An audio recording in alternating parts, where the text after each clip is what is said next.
Pengakuan mengejutkan kembali datang dari Yaimim, mantan dosen UIN Malang yang sedang berseteru dengan tetangganya Sahara. Konflik yang bermula dari perselisihan dengan pasangan suami istri Sahara dan Sofyan ternyata semakin melebar, hingga membuat warga menolak keberadaannya di lingkungan tersebut. Dalam podcast bersama Denny Sumargo, Yaimim menceritakan kronologi panjang kasus ini sekaligus mengungkap fakta baru yang mencengangkan. Ia mengaku menjadi target santet dari salah satu warga, sebuah praktik yang membuat suasana perseteruan semakin mencekam dan penuh intrik.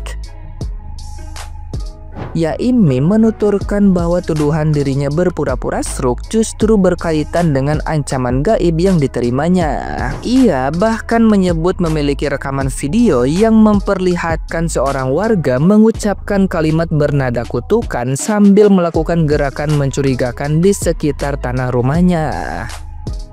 Yaimim mengaku sengaja berpura-pura stroke agar pihak yang diduga menyerangnya merasa puas. Pengakuan ini mempertegas bahwa konflik dengan Sahara bukan sekadar masalah lahan dan tuduhan hukum, melainkan sudah berkembang ke ranah mistis yang menambah kompleksitas kasus.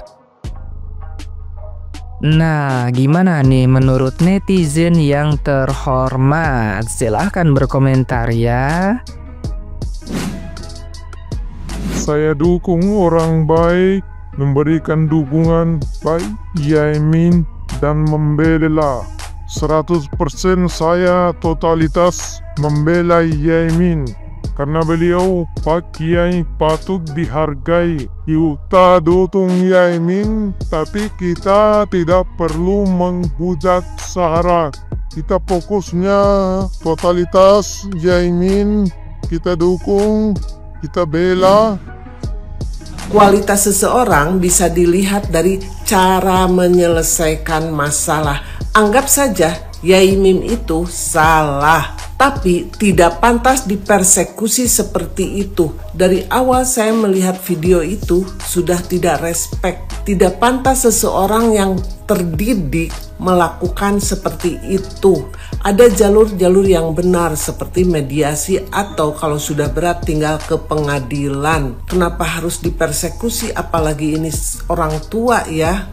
Itu masuknya pembulian atau kekerasan. Itu bisa dimasukkan ke jalur hukum. Iya, sudah upload, Mbak. Dan setelah saya nonton YouTube-nya Densu, saya bisa mengambil kesimpulan gini ya. Oke lah, salah parkir morbid di jalan itu salah. Dan soal yang fitnah cabul itu kan versi Mbah Yaimim. Aslinya gimana kan kita juga nggak tahu ya kan. Soalnya cara ngomongnya Yaimim itu kadang agak belibet, bertele-tele gitu loh. Bahkan beberapa kali Densu aja saat dia menjelaskan sesuatu Densu potong, saat menjelaskan sesuatu Densu potong. Bahkan yang terakhir kali dia mau menjelaskan yang Pak RT ke Belanda itu bahkan nama Densu stop, udah jangan berepet kemana-mana kan gitu gue. Tapi saya selalu dengan Bu Ros atau Baines itu, dia orangnya sabar, dia orangnya kayaknya dia itu sopan lah gitu. Dari kasusnya Yaimim, aku sempat cari tahu mengenai ini kira-kira anaknya Yaimim dan istri itu kemana ya. Aku cari tahu dan hal ini bikin aku sedih malah. Sedihnya ya entah ini berita benar ataupun enggak, ternyata mereka sudah kehilangan kedua orang anaknya. Udah kehilangan kedua orang anaknya.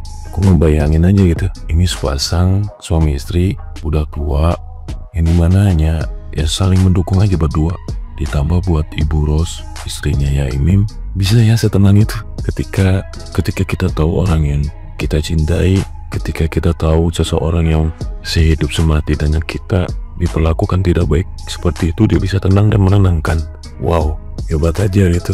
Ternyata benar ya yang namanya silent is gold. Ya, silent is gold. Tapi ketika diamnya kita, doa kita ternyata tembus ke langit. Allah emang maha baik. Jangan sampai ya guys punya tetangga kasusnya kayak si Yaimim sama si Sahara ini. Karena kalau punya tetangga kayak gitu, kayaknya hidup udah kayak di neraka deh. Nggak separah itu aja, kita udah ngerasa hidup kayak di neraka kalau setiap hari ketemu tetangga yang nyebelin. Apalagi ketemu tetangga yang suka parkir sembarangan. Mampu beli mobil tapi nggak mampu pakai otak untuk mikirin mobil itu jangan sampai mengganggu orang lain. Contohnya si Sahara inilah ya. Lahan orang di depan rumah orang parkir sembarangan, terus kalau dikasih tahu malah ngelunjak kayak gitu.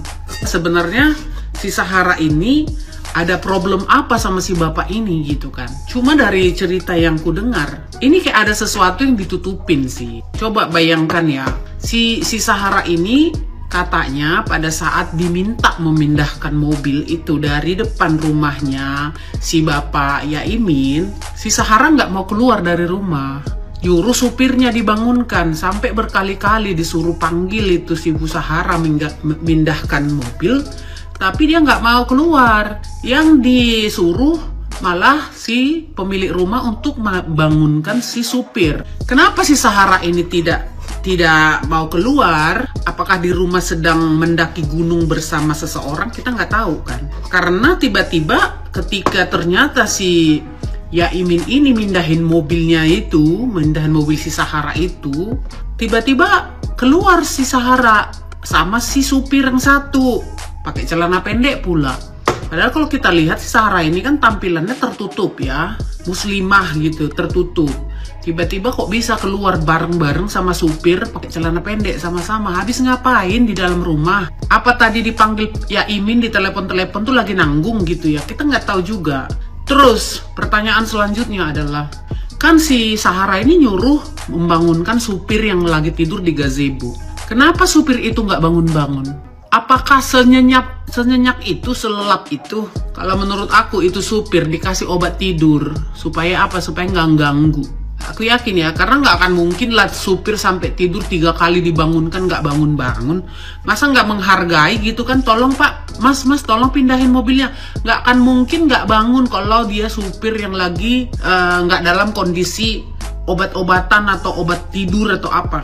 Yakin deh, pasti dikasih sesuatu supaya nggak nyari-nyari si Sahara mungkin ya, atau supaya nggak mengganggu yang lagi di dalam. Apakah dia lagi sedang menunggang kuda di dalam? We don't know kan, karena faktanya dia katanya keluar bareng-bareng berduaan, sementara suaminya si Sahara ini nggak di rumah.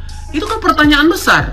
Mana pula kita berduaan sama supir dalam rumah pakai celana pendek? Kan udah pertanyaan besar itu. So mungkin dari situ ya. Apakah selama ini si Pak Yamin dan istrinya sering melihat hal-hal seperti itu di dalam rumah si Sahara? Kita nggak tahu ya. Makanya mereka ini seperti ada yang ditutupin. Lagi pula ya, kan nggak masuk akal pula. Sekarang kita yang punya rumah, kita punya sertifikat rumah, tiba-tiba kita yang terusir dari rumah kita.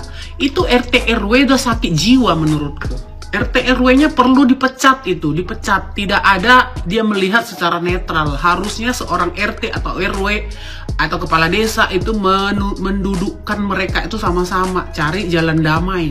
Terus kalau mau buka usaha rental kayak gitu, tolong jangan gampang-gampang ngasih izin. Kenapa? Kalau mau kasih usaha rental, siapkan dulu lahan parkirnya, jangan mengganggu lahan orang. Mau usaha punya keuntungan sendiri, tapi parkir di depan orang mengganggu hidup orang, itu kualat lu lama-lama. Yang bilang Anda mirip Sahara, Wak, kita tengok ya, Wak. Mirip tau, Wak. Mirip Sahara. Emang betul ya si Sahara itu kayak biang kerok loh, Wak. Kalian tengok ini, ada kalian baca komen-komen ini semua nih. Katanya Sahara itu udah pernah diusir juga di daerah situ sama orang-orang ya. Tapi kok aneh gitu ya, ibu-ibunya nggak ada yang dukung Sahara